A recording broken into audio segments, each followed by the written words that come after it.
Thanks, Dane, and thank you, Margaret. And I should say that Margaret has been one of my teachers in understanding this part of the world. I come at this slightly differently from others in that as a Canadian diplomat, I spent most of my career looking at the U.S. and the Canadian relationship with the United States, and I still spend a fair bit of time in Washington.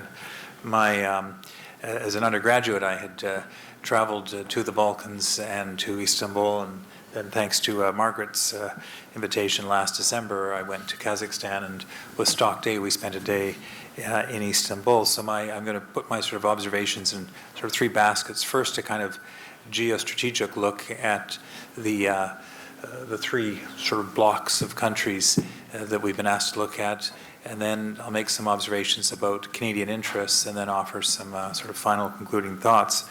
The first observation, really about Central Asia, is that once again, and I was in Washington 2 weeks ago, and it was very interesting. There was meetings at Brookings, at Carnegie, and Hudson, and it was Strobe Talbot, who's one of the great geostrategists of the globe, who said Central Asia is once again in the strategic crossroads, a country of interest, a region of interest to the United States.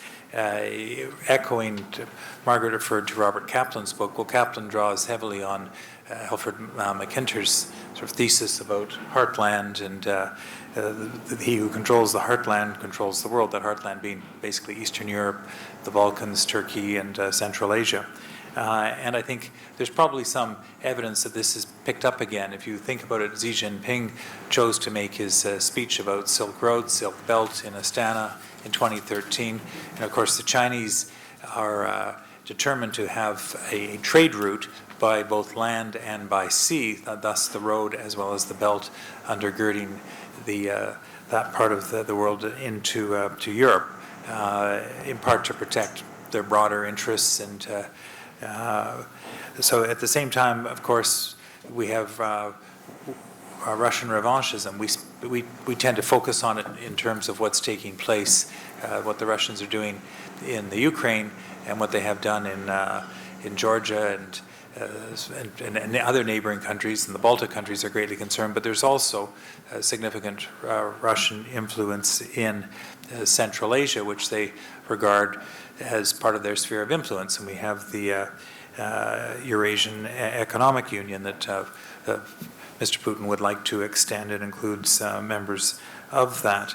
The U.S. has also strategic interests. They had bases in Central Asia, though most of them shut down. They've essentially closed down in 2015. But the Americans also are interested in what is going on there. And as we know, Secretary Kerry was there last fall, reminding the countries of Central Asia that the United States wants to be a partner and work with them. And again, part of it is so you've got the three big, as we move to a multipolar world, the China, Russia, and the United States all in that area. Turkey, I think, is a special case, leaning to autocracy, but it is a NORAD member and an EU aspirant, and that EU aspiration has been certainly furthered in recent weeks with the negotiation between Chancellor Merkel and President Erdogan on the deal to act as a kind of holding pen for the migrants that have flowed into Europe, and the deal that if they can meet the conditions, will give Turks visa-free status. Doesn't mean they say they can work, but visa-free status into to Europe, which I think has sometimes been unfairly characterized by some of the Europeans, because it probably does make some sense. But that's a situation that's going to require a lot of care, and where, again, Canada has some interests. The Balkans are the original cockpit of Europe and a piece of that heartland.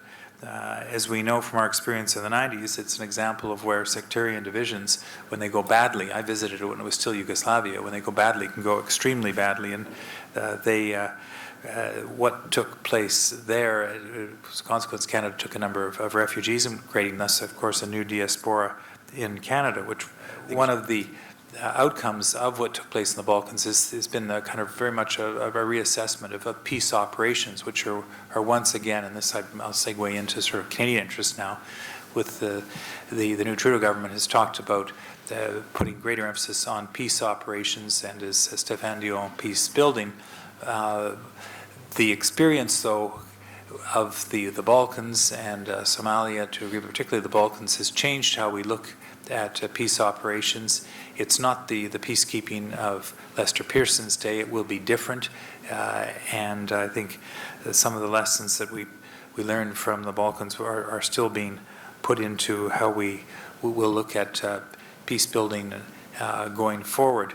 In terms of broad Canadian interests, well, we have, I spoke last night to the Kazakh ambassador, who would be here, but he's had to fly back, partly because they're having Kazakhstan business sessions, and the president of Cameco is there. We have, as Margaret knows well, we have interests there, trade, but also in mining, and that gives Canada a reason to be interested.